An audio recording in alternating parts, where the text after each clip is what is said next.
اللہ اکبر اللہ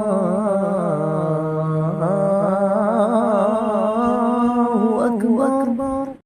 ناظرین السلام علیکم ورحمۃ اللہ وبرکاتہ۔ اللہ آپ سب کو بخیر و عافیت رکھے۔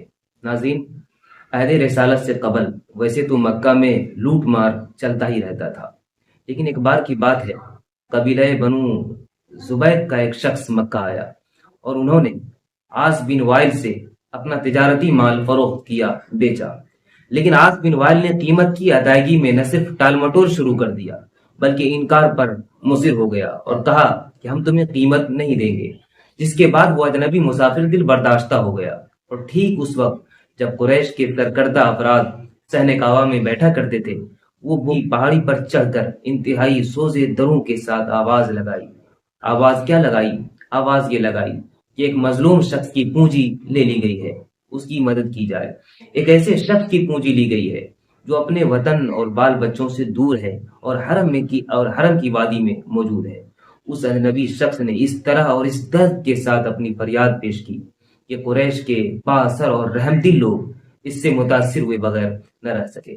چنانچہ حضور اکرم صلی اللہ علیہ وسلم کے چچا زبیر بن عبد المطلب کی تجویز پر قریش مکہ کے چند اہم قبائل عبداللہ بن جدعان کے مکان پر جمع ہوئے، جن میں بنو ہاشم، بنو مطلب، اسد بن عبد العزا، زہرہ بن کلاب اور تیم بن مرہ کے سرداران بھی شریک تھے۔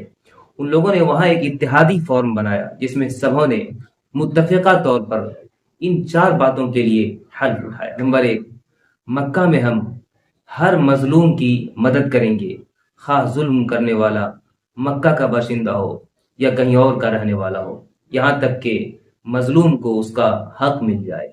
نمبر 2، مکہ میں ہر طرح سے امن و امان قائم کریں گے۔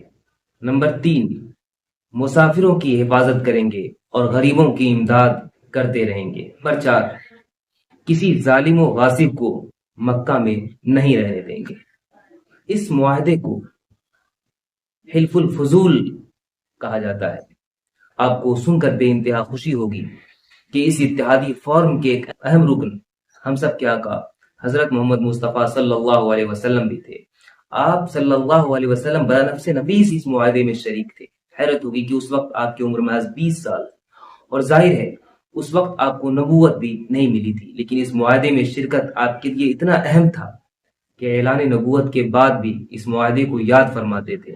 اس معاہدے کو یاد کرتے ہوئے ایک بار آپ صلی اللہ علیہ وسلم نے یہاں تک ارشاد فرمایا کہ عبداللہ بن جدعان کے مکان پر میں نے ایسے معاہدے میں شرکت کی تھی کہ مجھے اس معاہدے کے عوض سرخ اونٹ بھی ملے تو بھی میں اسے پسند نہیں کروں گا، اور اگر مجھے ایسے معاہدے میں شرکت کے لیے دور اسلام میں بھی بلایا جاتا تو میں یقیناً اس دعوت کو قبول کرتا اور میں وہاں جاتا۔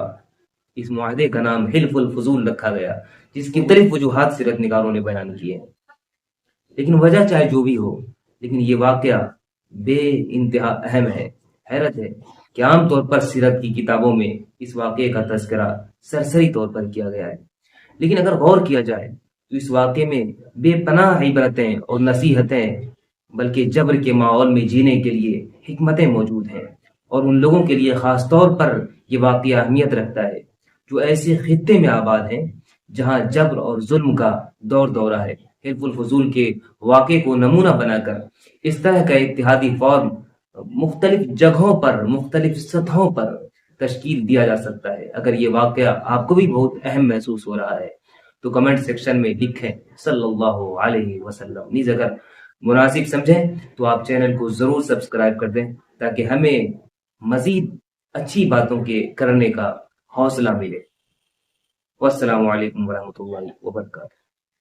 لا إله إلا الله